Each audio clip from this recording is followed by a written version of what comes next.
Hello po! Welcome back po ulit sa aking channel. So for today's vlog po guys ay pag-uusapan po natin kung paano po ba tayo makakaipon ng yellow coins dito sa Pupo app.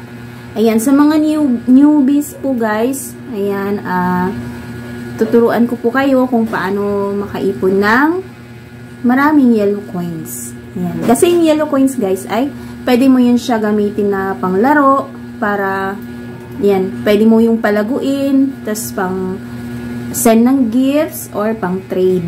Yan, para dagdag ipon po. Para mapunta po siya dun sa points. Yan. So, mag-iipon po kayo ng yellow coins. So, ayan.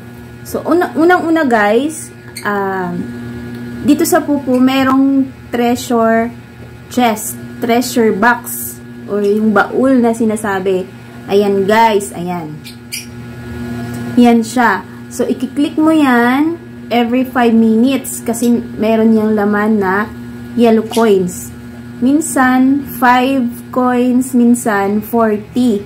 Ayan. So, pag nag-0-0 na siya, kapag gumagalaw-galaw na siya, yan, i-click mo lang yan siya. Yan. Tapos, papasok na po yan doon sa iyong yellow coins. Yan. Tapos, i-click mo lang siya palabas. Yan. So, yan po ang unang paraan para magkaroon ng yellow coins. Pangalawa po ay magpupunta sa mga fireworks. So, yung sinasabi na GYC or Get Your Coins. Dito sa Pupo guys ay mayroong unli yung mga fireworks. Dumadaan po yan siya dito sa may baba. Ayan, makikita mo yung message na yan, fireworks will go off in the room of ganyan. So, i-click mo yan guys, yung Get Your Coins. Yan. So, malilipat ka ngayon yan doon sa room ng nagpa-fireworks. So, stay ka lang po doon. Pag nandun ka na, stay ka lang doon hanggang sa sumabog yung fireworks. Ayan. Makakasalo ka yan doon ng 49 coins pataas. Depende po sa tao ng nandoon sa fireworks. Ngayon po, kapag newbie ka, mababa ang level, bago pa lang, may challenge po. Siyempre, dapat tiyagaan mo siya. Kasi, marami po kasi ang nag-aabang ng fireworks. So, pagdating mo doon, siyempre marami na yan tao. So, dapat, titingnan mo dun sa taas. Dapat below 1.5 lang yung tao. Yan, para meron kang chance na makakasalo ka ng coins. Ayan. Kasi, maraming VIP po dyan na pupunta. So, mas advantage po kasi kapag VIP, tapos mataas ang level. Ayan, kapag nag-GYC, yan, makakasalo ka talaga nun ng yellow coins. Pero kapag mababa ang level at newbie pa lang, syempre, tiyagaan po natin.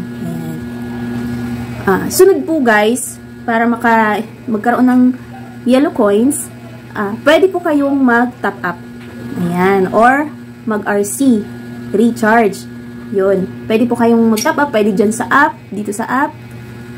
Pwede rin sa mga coins seller. Kung meron po kayong kilala, yan, na nagbebenta ng coins na legit po. Yan. May mabibili po kayo yan through GCash or depende po sa mode of payment. Yan. So, magkakaroon ka niya ng yellow coins.